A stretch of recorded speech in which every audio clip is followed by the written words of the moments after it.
Emergency இன்றோடு 50 ஆண்டுகளை நிறைவு செய்கிறது. இன்று இருக்கக்கூடிய இளைய சமுதாயத்திற்கு எமர்ஜென்சியின் உடைய நெருக்கடியான காலகட்டத்தில் எப்படி இந்திய ஜனநாயகம் இருந்தது என்பது பற்றி எல்லாம் எடுத்துச் சொல்வதற்காக பாஜக சார்பில் கோவை பீளமேடு பகுதியில் உள்ள பாஜக அலுவலகத்தில் கண்காட்சி மற்றும் கருத்தரங்கு நடைபெற்றது.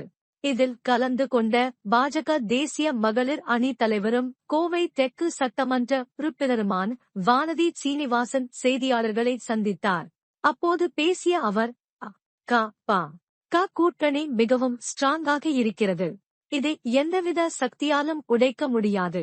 மீண்டும் தமிழகத்தில் தேசிய ஜனநாயக கூட்டணி ஆட்சி அமைக்கும் என்று கூறினார். இந்திய நாட்டினுடைய வரலாற்றிலே ஒரு முக்கியமான நாள் 1975 வருடம் ஜூன் 25ஆம் தேதி அப்போதைய பிரதமர் திருமதி இந்திரா காந்தி அவர்களுடைய முடிவின் காரணமாக அமல்படுத்தப்பட்ட எமர்ஜென்சி இன்றோடு 50 ஆண்டுகளை நிறைவு செய்கிறது.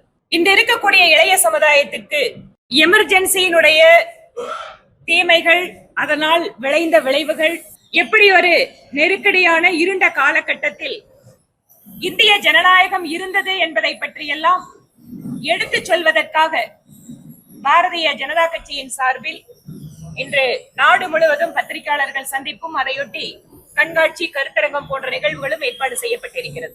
பாஜக அதிமுக கூட்டணி ரொம்ப ஸ்ட்ராங்கா இருக்கு. இந்த உறுதியை எந்தவித சக்தியாலும் உடைக்க முடியாது.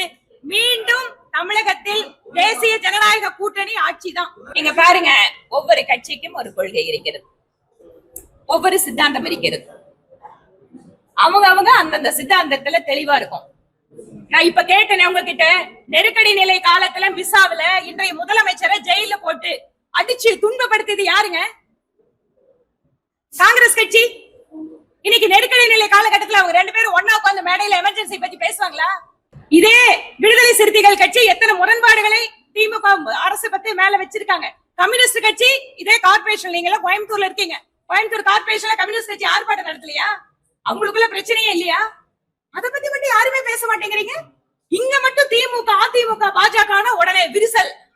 ஒரு விரிசலே நடக்காது. யாரு கற்பனை பண்ணி ஆசைப்பட்டாலும் ஒண்ணு நடக்காது.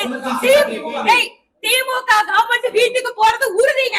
அவ்வளவுதான் விஷயம்.